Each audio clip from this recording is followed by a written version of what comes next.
പുത്രൻ്റെയും പരിശുദ്ധാത്മാവിൻ്റെയും നാമത്തിൽ ആമേൻ. യേശുവിൽ ഏറ്റവും സ്നേഹമുള്ള സഹോദരങ്ങളെ, തിരുവനന്തപുരം വേറ്റിനാട് മൗണ്ട് കാർമൽ ധ്യാന കേന്ദ്രത്തിൽ നിന്ന് സ്നേഹവും പ്രാർത്ഥനകളും നിങ്ങളെ അറിയിക്കുന്നു. 2023 ക്രിസ്മസിനോട് നാം അടുത്തുകൊണ്ടിരിക്കുന്നു. ഈ ക്രിസ്മസിൽ നിങ്ങൾക്കെല്ലാവർക്കും വേണ്ടി ഞങ്ങൾ പ്രാർത്ഥിക്കുന്നു. നിങ്ങളുടെ എല്ലാവരുടെയും കുടുംബങ്ങളെ ദൈവം വലിയ ഒരു അനുഗ്രഹമാക്കി മാറ്റട്ടെ എന്ന് ഞങ്ങൾ നിങ്ങൾക്ക് വേണ്ടി പ്രാർത്ഥിക്കുന്നു. ഏതെങ്കിലും പ്രതിസന്ധികളിലൂടെയാണ് നിങ്ങൾ ഇപ്പോൾ കടന്നു പോകുന്നതെങ്കിൽ ഈ വചനം നിങ്ങളെ തേടിയെത്തുമ്പോൾ ദൈവം നിങ്ങളുടെ ജീവിതത്തിൽ ഇടപെടുകയും ദൈവം നിങ്ങളുടെ മുഖത്തെ വിഷാദം സന്തോഷമാക്കി മാറ്റുകയും തളർന്ന മനസ്സിന് പകരം ആനന്ദത്തിൻ്റെ തൈലവും സ്തുതിയുടെ മേലങ്കിയും തന്ന് ദൈവം നിങ്ങളെ അനുഗ്രഹിക്കുകയും ചെയ്യും എന്ന് യേശുവിൻ്റെ നാമത്തിൽ ഞാൻ പ്രത്യാശിക്കുന്നു. നിങ്ങൾക്ക് വേണ്ടി പ്രാർത്ഥിക്കുന്നു.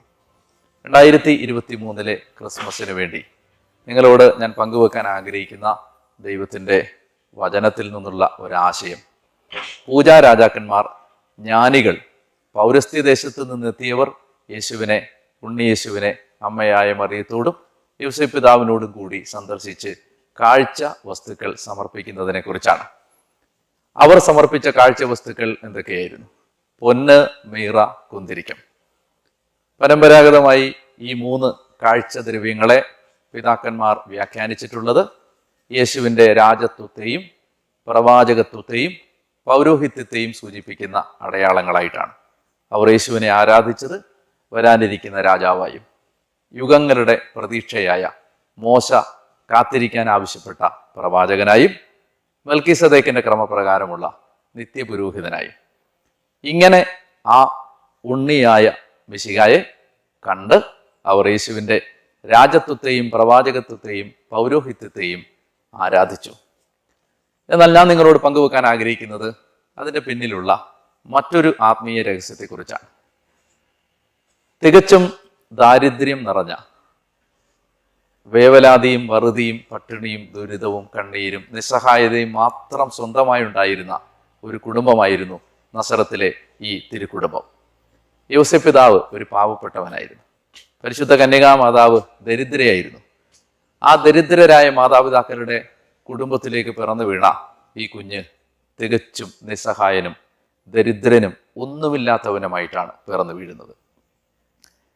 പൂജാരാജാക്കന്മാർ യേശുവിനെ സന്ദർശിച്ച് ആരാധന കൊടുത്തതിന് ശേഷം നടക്കുന്ന സംഭവം എന്താണ്? തിരുക്കുടുംബത്തിൻ്റെ വഴിയിൽ ഇനി അവരെ കാത്തിരിക്കുന്നത് പലായനമാണ്. കണ്ണീരുറഞ്ഞു കിടക്കുന്ന ഈജിപ്തിൻ്റെ പ്രവാസത്തിൻ്റെയും അഭയാർത്ഥികളുടെയും വേദനകൾ നിറഞ്ഞു നിൽക്കുന്ന ഈ മണ്ണിലേക്ക് അവർ പലായനം ചെയ്യുമ്പോൾ അവരെ കാത്തിരിക്കുന്നത് ഒന്നുമില്ലായ്മയാണ്, ദാരിദ്ര്യമാണ്. കടുത്ത ദാരിദ്ര്യത്തിൻ്റെയും കടുത്ത വറുതിയുടെയും ആരാരും സഹായിക്കാനില്ലാത്ത നിസ്സഹായതയുടെയും നടുവിലേക്കാണ് ഈ -ഡിഗ്രി ഊഷ്മാവിൽ മഞ്ഞ് തണുത്തുറഞ്ഞു കിടക്കുന്ന മലഞ്ചെരുവുകളിലൂടെ ഓമന മകനെ ചോരക്കുഞ്ഞിനെ മാറോട് ചേർത്ത് പിടിച്ച് ഈ മാതാപിതാക്കന്മാർ പലായനം ചെയ്തത്.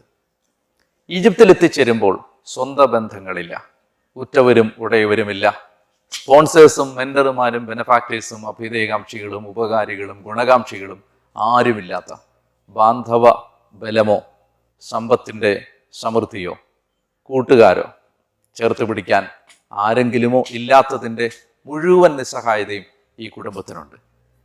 ഏറ്റവും ലളിതമായി പറഞ്ഞാൽ പച്ചപ്പട്ടിണിയിലേക്കും തികച്ചും നിസ്സഹായമായ ദാരിദ്ര്യത്തിലേക്കുമാണ് ഈ കുടുംബം ഈജിപ്തിലേക്ക് കടന്നു പോകുന്നത്. അവിടെ അവർക്ക് ആരുമില്ല. ആ സമയത്ത് എങ്ങനെ ഈജിപ്തിലെ ഈ പലായനത്തിൻ്റെയും പ്രവാസത്തിൻ്റെയും കാലം ഈ കുടുംബം അതിജീവിക്കും? അവരെ ആര് സഹായിക്കും? അതിജീവിക്കാൻ ഭക്ഷണം വാങ്ങാൻ അവർക്ക് പണം എവിടെയാണ്? അങ്ങനെ ആ കടുത്ത നിരാശയിലേക്കും നിസ്സഹായതയിലേക്കും ഒരു കുടുംബം വീണുപോകാൻ സാധ്യതയുള്ള അത്രയും നിരാശാജനകമായ ഈ പശ്ചാത്തലത്തിൽ ഈ കുടുംബത്തിൻ്റെ അതിജീവനത്തിന് വേണ്ടി ദൈവം കരുതി വെച്ച കരുതൽ നിക്ഷേപമായിരുന്നു പൂജാരാജാക്കന്മാർ ഈ മാതാപിതാക്കളുടെയും കുഞ്ഞിൻ്റെയും കാൽക്കൽ വെച്ച പൊന്ന്. ആ സ്വർണം, ആ പൊന്ന് ഈ കുടുംബം ഈജിപ്തിലെ പ്രവാസത്തെ അതിജീവിക്കാനുള്ള സ്വർഗസ്ഥനായ പിതാവിൻ്റെ മുൻകരുതലായിരുന്നു. ആ ദാരിദ്ര്യത്തിൻ്റെ കൊടും പട്ടിണിയുടെ, ആ നിസ്സഹായതയുടെ മൂർധന്യാവസ്ഥയിലേക്ക് ദൈവം നീട്ടിക്കൊടുത്ത കൈയായിരുന്നു പൂജാരാജാക്കന്മാർ അവരുടെ കാൽക്കൽ വെച്ച പൊന്ന്. ആ പൊന്ന് ഈജിപ്തിലെ പ്രവാസത്തിൻ്റെ കാലത്ത് ദാരിദ്ര്യത്തെ അതിജീവിക്കാൻ ഈ കുടുംബത്തെ സഹായിച്ചു. ഈ ക്രിസ്മസിന് എനിക്ക് നിങ്ങളോട് പറയാനുള്ളത്, കൊടിയ കടബാധ്യതയുടെയും കൊടിയ ദാരിദ്ര്യത്തിൻ്റെയും ജപ്തി നടപടികളുടെയും വലിയ സാമ്പത്തിക തകർച്ചയുടെയും ബിസിനസ് നഷ്ടത്തിൻ്റെയും നിങ്ങൾ ആരംഭിച്ച എല്ലാ കാര്യത്തിലും സാമ്പത്തികമായ തിരിച്ചടികളുടെയും നടുവിലാണ് നിങ്ങൾ ഈ ക്രിസ്മസ് ആഘോഷിക്കുന്നതെങ്കിൽ, സ്വർഗസ്ഥനായ പിതാവ് നിങ്ങൾക്ക് വേണ്ടി ഒരു കരുതൽ നിക്ഷേപം, സ്നേഹത്തിൻ്റെ നിങ്ങൾ ഇന്നുവരെയും തിരിച്ചറിഞ്ഞിട്ടില്ലാത്തതും കണ്ടിട്ടില്ലാത്തതുമായ നീട്ടിത്തരുന്ന അവിടുത്തെ കരം നിങ്ങൾക്ക് വേണ്ടി കരുതി വെച്ചിട്ടുണ്ട്. അത് നിങ്ങളെ തേടിയെത്തുക തന്നെ ചെയ്യും. ദൈവം ആരെയോ നിങ്ങൾക്ക് വേണ്ടി ഒരുക്കിയിട്ടുണ്ട്.